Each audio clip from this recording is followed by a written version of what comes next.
This is Think Out Loud on OPB. I'm Dave Miller. We start today with the Woodburn School District. The district and the teachers union are more than a year into negotiations for a new contract, but the two sides have agreed to what's been called a first in Oregon, the codification in the contract of rights and protections around immigration enforcement. That follows a contentious set of school board votes last year that sparked community backlash. In a few minutes, we'll hear from the Woodburn Superintendent and the new chair of the school board. But first, I'm joined by Jason Levin. He is a career and technical education teacher at Woodburn High School and a union representative with the Woodburn Education Association. Jason, welcome to the show. Thank you for having me. Can you give us a sense first just for what this school year has been like for your students, of whom district-wide about 87% are Latino? It's been scary. And so one of my very good friends, who is also a union representative here, started a rapid response team so that we could at least try and stay on top of ICE action in the community and at least be informed, because hearsay and rumor is dangerous. And so we have partnered with some community organizations like Pacoon and just try to maintain a sense of normalcy for our students, because a threat of going home and not knowing if your parents are going to be there is something that no high school student or any student should have to deal with. What has this meant for academic performance? It's less, I think, about academic performance and more about attendance. If you are not in school, you cannot learn and you cannot achieve, and many families, understandably so, chose to keep their kids home. What has this year been like for teachers? Many of the teachers that I work with are concerned for friends and family members, for spouses. As you mentioned, the community is overwhelmingly Latino, and so it's been rough. There was a lot of drama last year over a school board resolution about ICE agents that was taken up. It was voted down. Then there was a big public outcry. And about a month later, it was taken up again, and it did pass. Can you describe the Safe and Welcoming Schools resolution? So the idea is that we understand that there are limitations to the power that we have when dealing with something like the federal government. However, there needs to be a checklist, if you will, of how we proceed if and when those agents attempted to enter one of our schools. And so that is the majority of that resolution, sort of speaks to what would the order of operations be, how would people be notified, that sort of thing. What lessons did you take from that episode? The no vote, the outcry, and the yes vote? It has been an incredibly frustrating experience to negotiate with the district. We have dragged them kicking and screaming into this particular resolution, and they have been beyond obstinate when it comes to the language that we're trying to add to our contract. It has been when I signed on for this as a part of the negotiating committee, I would say, optimistic, possibly to the point of naivete. I realized that it was going to be a negotiation and possibly an uphill battle, but this has been running into a brick wall over and over and over again.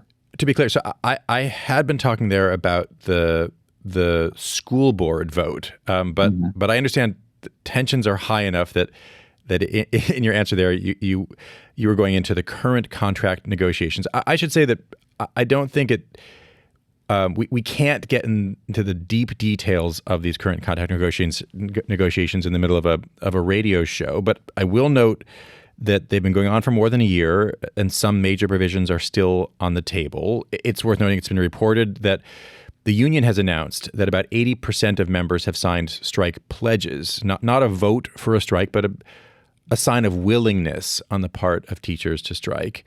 How far apart, just keeping this sort of at the broad level, how far apart would you say the two sides are right now?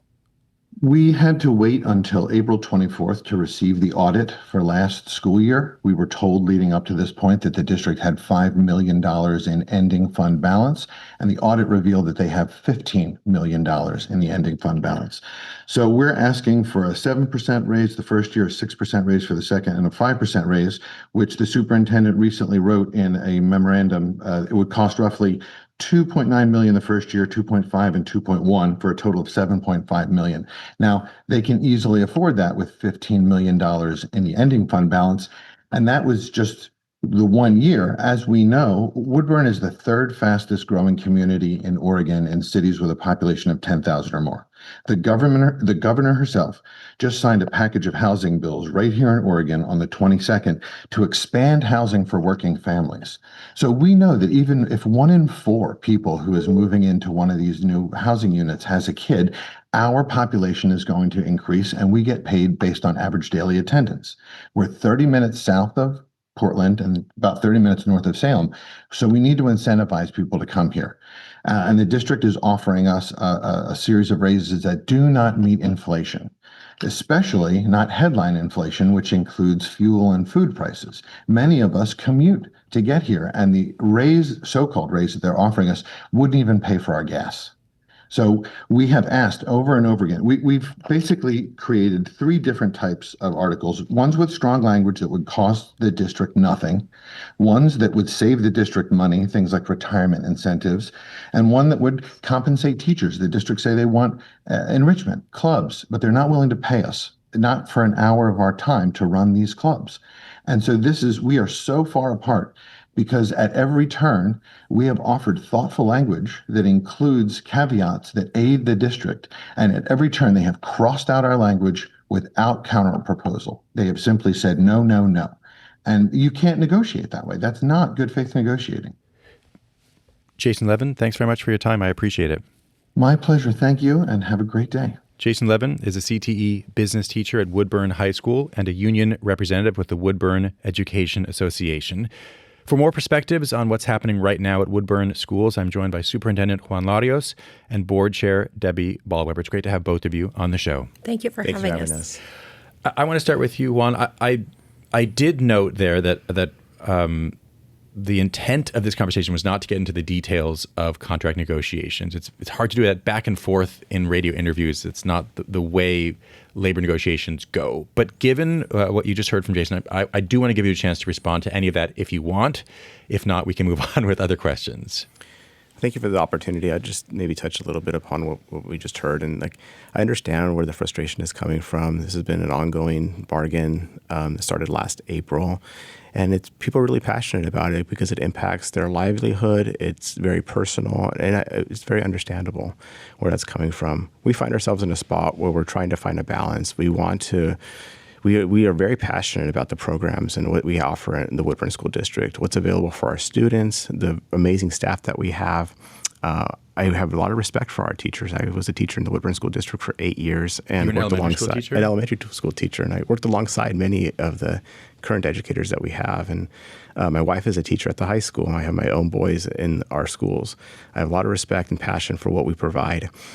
So we're trying to find a space where we're providing a fair and reasonable compensation package for our educators, but also being thoughtful of our stewardship of our resources and where we're heading and what's available for us. And the $15 million in the audit, it's important to note that was last year's audit that concluded in June of last year. Throughout this year, we have been deficit spending down that ending fund balance just to maintain the programs and operations that we currently have. As costs are rising for individual staff members, and I hear that, and I'm concerned for that. It also rises for us as a school district. And so we have to be really thoughtful about where we're able to afford now and into the future. We don't want today's agreement to become tomorrow's layoffs or program cuts. We want to continue to maintain what we have and only build it up. So, and just to ask you the same question that I asked Jason there, I mean, how close do you think the two sides are? The language, obviously, which is not unusual for contract negotiations at this point, is very heated. That doesn't necessarily mean that an agreement isn't close. It's hard to know from the outside. How close do you think an agreement is right now? Well, we remain committed to trying to reach that agreement, and we have hope and faith that we're going to get there. We're coming to the table. We are bargaining in good faith, and we believe that cooler heads will prevail and that we will be able to reach an agreement that sustains our programs and sustains what's available for kids. Because at the end of the day, we really have our students in mind, and our students come first, but our staff need to come right alongside of that because they are the backbone of what we're providing for our students. As I mentioned, Debbie Ballweber is here as well, a new member and the chair of the Woodburn School Board. Why did you run for school board? You know, I worked for the Woodburn School District for 41 years. I raised my 3 sons there. I've always had a passion for education, and I love the Woodburn School District. I love what it offers the students. The staff is amazing. And it was just my goal to, once I retired, to continue working alongside people to continue to make it better. I think the community was ready for some renewed energy there and a different, focus. And I think the group that ran wanted to bring a positivity and a vision and to be more visible to people. And, we go and visit schools. We see what the kids are doing. We see the amazing work that teachers are doing. We participate in community activities. We're very positive in our meetings to let people know, we appreciate the knowledge they bring and the recognitions that we do there. We love to recognize people for the great things that they're doing. And I just think that that will make a difference, in ongoing in how, the board is perceived and that people will know that we're there for the right reason. And we really do have everyone's best interest at heart. I know for myself and for the board as well, students are our number one priority and what's best for those students. And like Juan said, right alongside the staff, we really care about them as well and sustaining, what we've worked so hard to build. What lessons did you take from the backlash last year after the vote against and then eventually for the Safe and Welcoming Schools resolution? I actually was at the meeting. I wasn't at the first meeting. I did watch it. And then I did go to the second meeting where it was so amazing to see the community come out and share their feelings of support for that and how much they really cared, and the teachers, how much they really cared about the safety of our kids. And what I took from that is that was something that was really, really important, as it should be. So important that when our board was elected, one of the first things that we did was we went ahead and made some changes to that and reaffirmed that resolution. Because we believe so much in the safety of our students and our staff. We did ask folks on Facebook what role school districts should play in protecting students and families from immigration enforcement activity. Athena Contreras said no immigration agents should set foot near a school. Kevin Sieber wrote, school districts should have nothing to do with immigration enforcement, neither cooperation nor reporting obligations. Kristen Gustafson wrote, they should not even have to think about it. Our government should ensure that schools are safe places for our kids. This includes protecting them from trauma. No one believes that it's good for kids to see people dragged off at school. That kind of activity should not be happening at schools if student safety and well-being is our priority. And finally, Arnold Cohen wrote, schools should educate kids on immigration, the process over the last 200 years, who came over when, and when immigration was reduced, all the way to today's actions. Same thing that schools generally do, teach facts. Juan, I want to turn to the tentative agreement about immigration enforcement that I talked about briefly, that I mentioned briefly with Jason Levin. Let's say that it does end up in the final contract. How would it be enforced if ICE agents show up at a Woodburn middle school without a judicial warrant? I mean, this contract language says you can't come in, but are teachers going to bar them from entering a school? Well, first, I just want to share that I think that Article 32, the contract that was tentatively agreed to, represents a shared value that we have in our community, the district and the Teachers Association, to put our kids first and to prioritize their safety and the well-being of students and staff. As you said, nobody deserves to come to school feeling anxious or worried about these outside factors in their life. Right. That was one of our comments from Facebook. And we agree with that. I think it's something that's important for us and that we represent as a value. But we are limited within what we can do within the context of what's the law and what the federal government will impose and what's available here in our state with the sanctuary laws. So we'll continue to do what we can within the parameters of the law to keep everybody safe, to provide resources, to be there for our students and for our families. When there is an impact that happens in our community, we're quick to respond, going out to the home, connecting with families, trying to understand what their needs are, providing for those resources, connecting with our local community resources as well to get families connected and plugged into what we may not necessarily be able to provide as a school, but helping them find those resources in the community. This gets to the first question I asked Jason Levin. I'm just curious, Juan, what you've been hearing from students and parents this year. When they've reached out to you in particular, what have they been saying? Yeah, we've been hearing the concern, and I know firsthand. I grew up in an undocumented household, and I saw and witnessed the raids, and I, as a student, knew the impact it had on me personally and going to school and what that meant for my learning. What did that mean for you personally and your learning? Well, it created a lot of fear and anxiety. It created fear and anxiety when I didn't know what was going to happen when I went to school. Oftentimes we didn't go to school. We stayed home out of fear that there were agents in the community. So I recognize that that's what many of our families are experiencing and feeling right now as well. And so again, we come back to how are we going to be there and show up for our kids? And I know individually there have been students that have been impacted in their attendance as a system-wide. I think due in large part to the outstanding work of our educators, of every staff member to create safe and welcoming school spaces. We haven't seen a district-wide impact on attendance, but we know those stories are there personally on individual families and individual students. But again, I credit our outstanding staff and the work that they're doing to create those safe, welcoming spaces in schools that are making students and families still participate in activities and still come and attend school. I noted that it's been reported that this kind of provision, and again, it's a tentative agreement, it hasn't been agreed upon yet, but it seems likely that it would. The two sides have agreed to it, and when everything else is settled, it seems like this will be in a contract. It's been reported that this is the first time that provisions like this have been in a labor contract. Have you heard from other districts since you came to this agreement about people saying, hey, we'd like to do this too? No, I haven't personally heard from other districts who inquiring or asking about it. I think time will tell if we do, but up until now we haven't.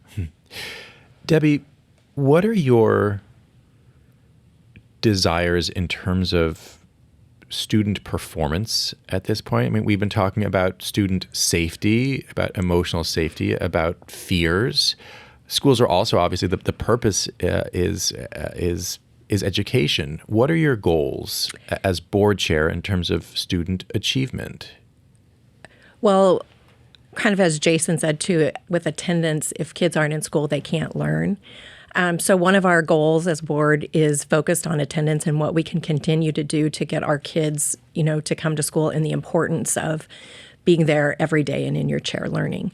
Our other goal is, of course, on literacy, because, reading and writing are so important as kids move on through life and beyond. So we're really watching the professional development, and the district is providing some excellent professional development surrounding literacy. So we've been able to visit those professional developments and see how that is put into action with the students in various different levels. And it's really amazing to see the hard work that the teachers are doing, and then we visit classrooms and see how that is put into play and what is happening. So our goal is, to continue to focus on literacy, and probably eventually we'll be going for math, as well, because that's another very important skill. But that right now is our, along with safety of kids, that would be our two main focuses. Debbie Ballweber and Juan Larios, thanks very much. Thank you so much for having us. Thank you. Debbie Ballweber is chair of the Woodburn School Board. Juan Larios is superintendent of the Woodburn School District.